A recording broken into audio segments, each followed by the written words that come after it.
Good morning, Panthers. So here we go.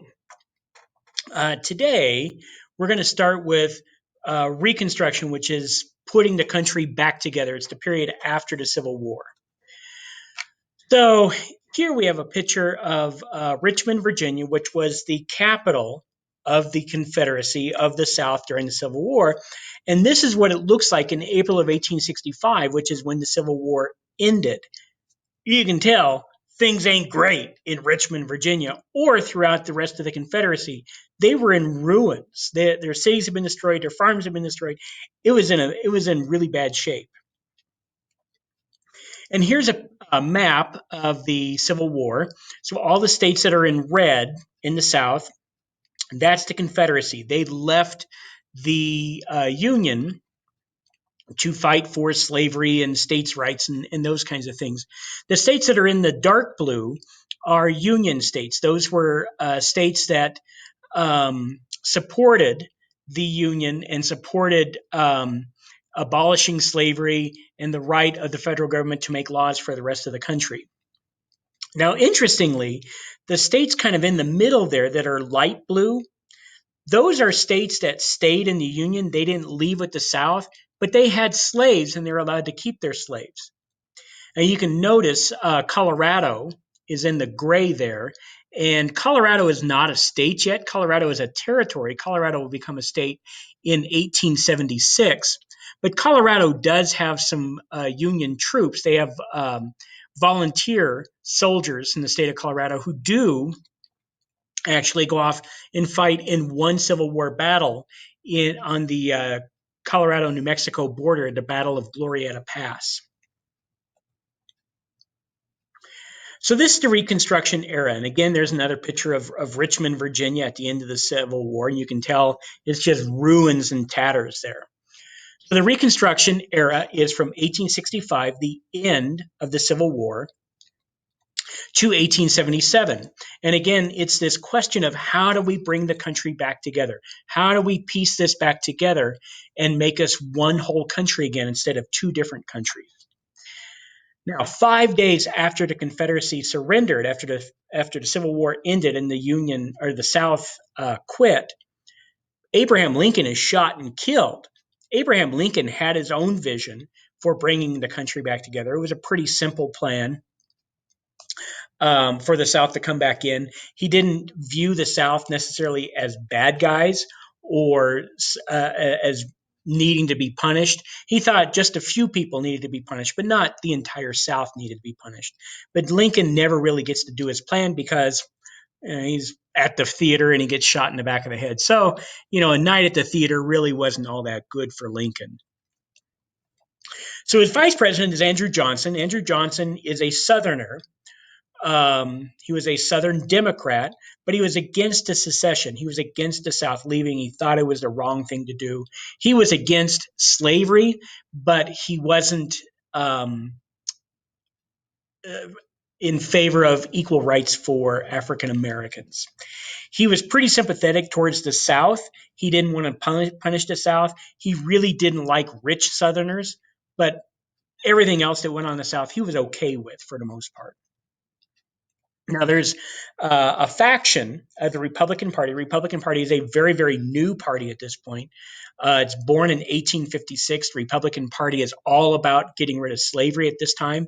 And then there's a group of politicians in the Republicans who are known as the Radical Republicans. Radical Republicans hated Andrew Johnson.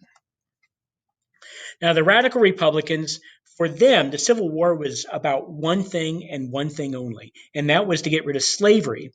And they wanted to punish the South. They really wanted the South to feel a lot of pain for their support of and their keeping of slavery and for leaving the country.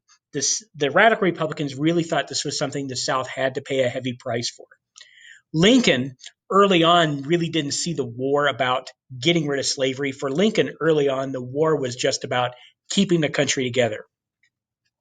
Eventually, over time, Lincoln comes to the point where he thinks, yeah, slavery's got to go.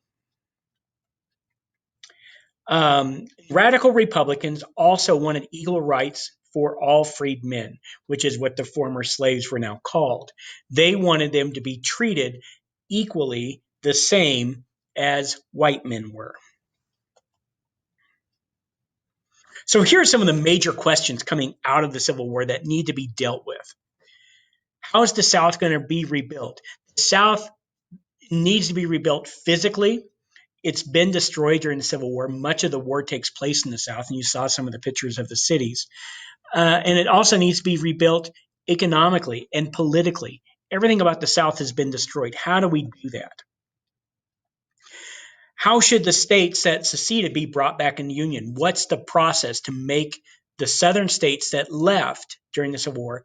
How do we bring them back and be a part of the country again? What's that process going to look like?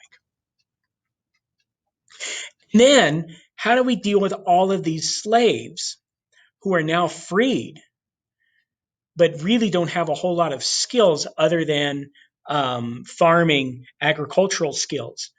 What do we do with them, and how do we make them members of our society? What do we do with these former slaves?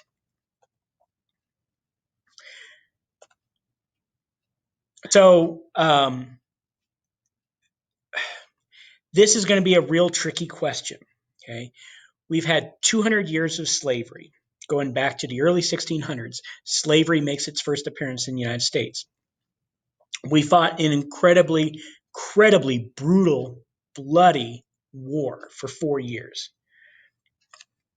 Can the North and can the South come back together again and work together to rebuild the South and make this country whole again? We really didn't know at that time. And can we treat former slaves, freedmen, can they be treated equally and be given a fair shot in the country?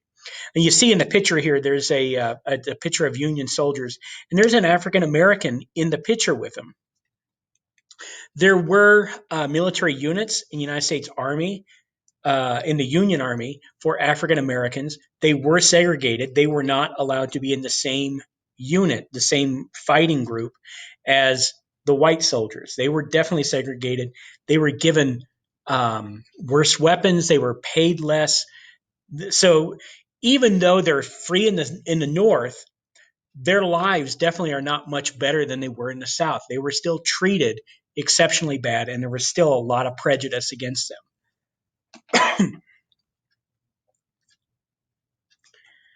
So another big question is the people who fought against the United States, the South, the Confederacy, could they be recognized as citizens? Should they be punished for their role in leaving the United States and fighting against the United States? And then what do we do with the state governments in the South that openly advocated leaving the Union and creating a new country? How do we deal with them? What do we do with those state governments? What do they have to write a new state constitution? Do they, have to write an apology letter? What do they have to do to come back into this country?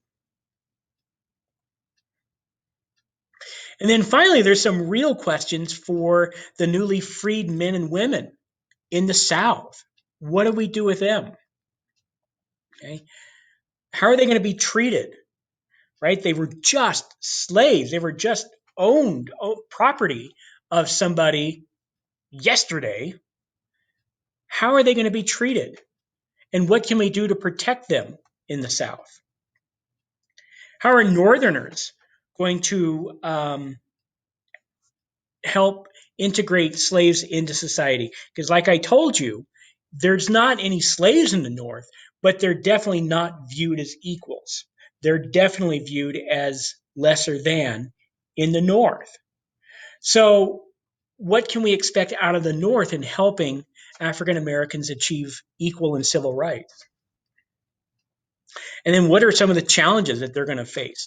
They don't have any money. They don't have any land. They really don't have any skills. Many of them can't read or write. What are we going to do to help them overcome these obstacles? So here's the central question that we're going to do today. You can see my battery is running low on my computer. So here's what we're going to deal with today. Was the radical Republican plan for Reconstruction? So the radical Republicans who were all about ending slavery and punishing the South. What about their plan for bringing the country back together was radical? What was considered radical? Why was it radical? And those are the things that we're going to deal with today, looking at primary source documents from the time about Reconstruction.